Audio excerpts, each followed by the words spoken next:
নমস্কার বন্ধু সবাইকে।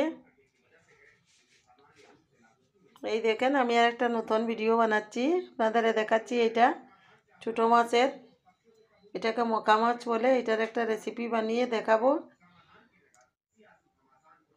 এইখানে আমি ছোটো মাছ হলদি মাখিয়ে রেখেছি, টমেটো, ধনিয়ার পাতা, কাঁচা লঙ্কা, পেঁয়াজ, রসুন সব কেটে রেখেছি। এখন বানাবো, আপনাদের দেখাবো। এটা বানিয়ে ফেলেছি, এটা নামিয়ে রাখবো আলাদা।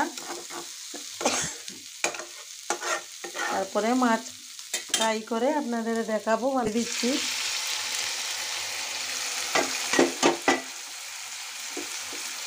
এই মজাদার ফ্রাইটা আপনারা বানাবেন, দেখবেন বড় মাছের চেয়ে এইটা অনেক টেস্ট হয় খেতে।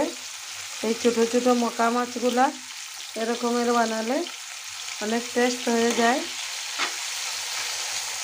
এই যে এটা এখন এইটার উপরে এই যে টমেটো আর পেঁয়াজের বিরিস্তা বানিয়ে রেখেছিলাম, এইটা সব ছেড়ে দিব এখন। এই যে ফেলে দিচ্ছি এগুলাতে।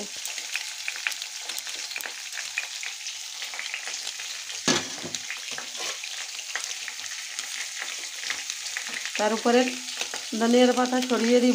আপনারা সবাই দেখেন, এই যে আমি ধনিয়ার পাতা ছড়িয়ে দিয়েছি এখন উপরে বিরিস্তা দিয়ে।